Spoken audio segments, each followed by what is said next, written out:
Hey everybody, hope you're having a good day so far. Wanted to walk you through what you're going to be working on today in social studies. And our topic for today is John Brown and Nat Turner. And the question that you're going to be answering is whether these two men should be considered heroes or misguided fanatics. Remember that a fanatic is someone who is very passionate about something, typically to a very extreme degree. So your job is going to be to decide whether these two should be considered heroes or misguided fanatics. Just a reminder, our essential question for this unit is what causes conflict or cooperation between cultures? And in this lesson, you will definitely see conflict between the North and the South growing in intensity, largely because of the actions of John Brown and Nat Turner. So your learning target for today is I can decide whether John Brown or Nat Turner should be called misguided fanatics. A little background information about John Brown. He was an American abolitionist who wanted to end slavery in the South. That was his mission in life. And so he moved from the North out west to Kansas and helped the Northerners fight in Bleeding, Kansas in 1856. He wanted Kansas territory and their vote and popular sovereignty to become a free territory. And so he viewed it as his God-given mission to go and help in that fight.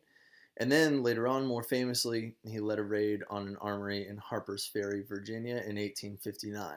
His plan was to arm the slaves of the South and lead a rebellion to overthrow the institution of slavery in the South. The raid completely failed. John Brown was captured.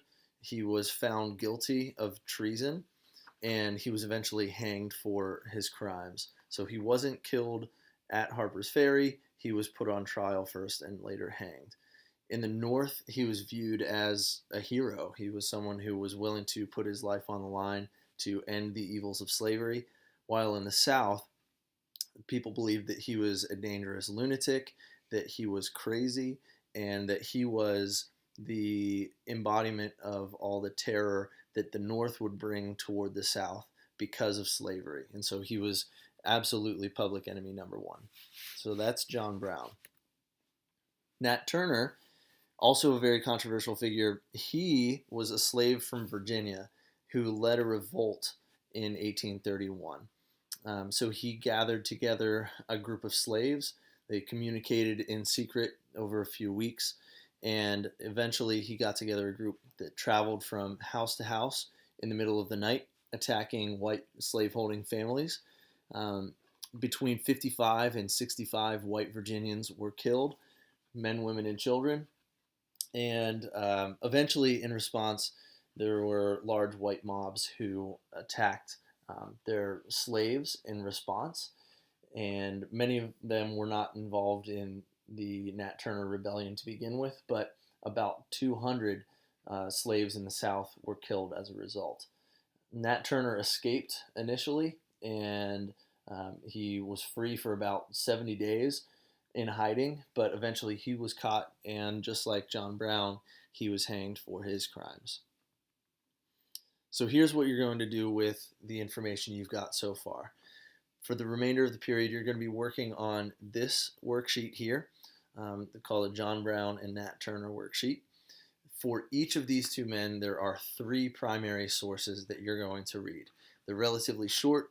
There's a brief title at the top of each, and then at the conclusion of each source, there are two questions for you to reflect on and answer.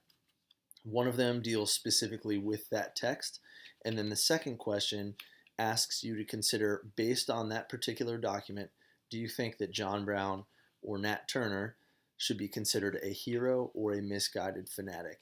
And you need to explain using citable evidence from what you've just read.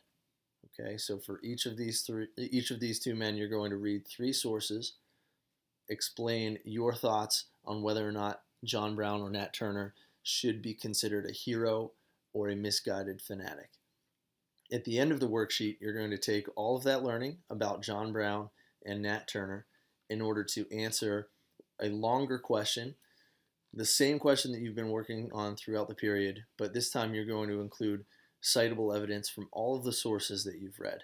At least three pieces of citable evidence to explain your view of whether John Brown and Nat Turner were heroes or misguided fanatics.